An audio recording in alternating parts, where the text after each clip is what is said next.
succès total. Malgré notre bonne foi et l'accord récemment entériné, force est de constater que le Rwanda viole déjà ses engagements. Au lendemain même de la signature des unités des forces de défense du Rwanda, ont conduit et appuyé des attaques à l'arme lourde tirées depuis la ville rwandaise de Bugarama, provoquant de lourds dégâts humains et matériels, notamment dans les localités de Kaziba, Katogota et Lubarika au sud Kivu, rompant ainsi le cessez-le-feu.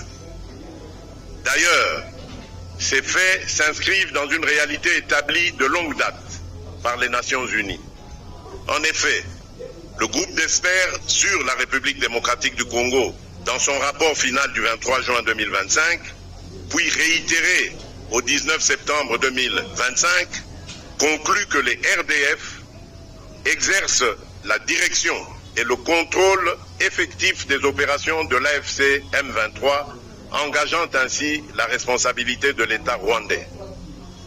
Fidèle à la parole donnée et aux mécanismes de vérification convenus avec nos partenaires, la République démocratique du Congo n'esquivera jamais sa responsabilité de protéger ses populations partout où elles sont menacées. Elle privilégiera la voie diplomatique, mais ne renonce ni à sa souveraineté ni à la sécurité de ses citoyens. Comme je l'ai rappelé lors de la cérémonie de signature de la déclaration conjointe entérinant les accords de Washington pour la paix et la prospérité, je reste convaincu que ce tournant diplomatique ouvre un chemin nouveau, exigeant certes, parfois difficile, mais un chemin où la paix est à nouveau à portée de main. La République démocratique du Congo, comme je m'y suis engagé, y prendra toute sa part, avec dignité et constance aux côtés de ses partenaires. Mais nous resterons vigilants, sans être pessimistes, lucides, mais résolument optimistes. En définitive, la paix véritable ne viendra ni du seul rapport de force militaire, ni des seules signatures diplomatiques. Elle prendra corps dans le quotidien retrouvé, l'État qui revient avec l'école et les centres de santé, les routes qui s'ouvrent à nouveau, les marchés qui reprennent vie, les entreprises locales qui redémarrent et une jeunesse à qui l'on offre des perspectives d'emploi et d'avenir.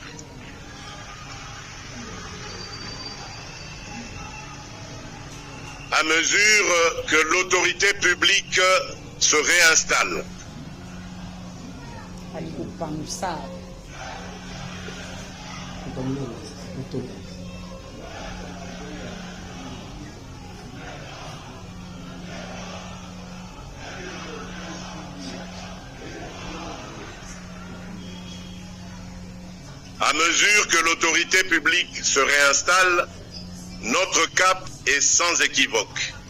Stabiliser durablement les espaces reconquis et organiser le retour progressif, sûr et digne de nos compatriotes déplacés. La reconstruction de l'Est sera à cet égard l'un des axes les plus déterminants de notre action.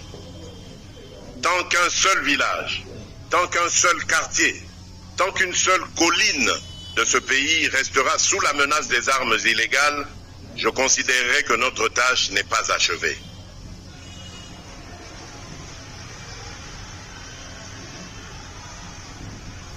Mes très chers compatriotes, au défi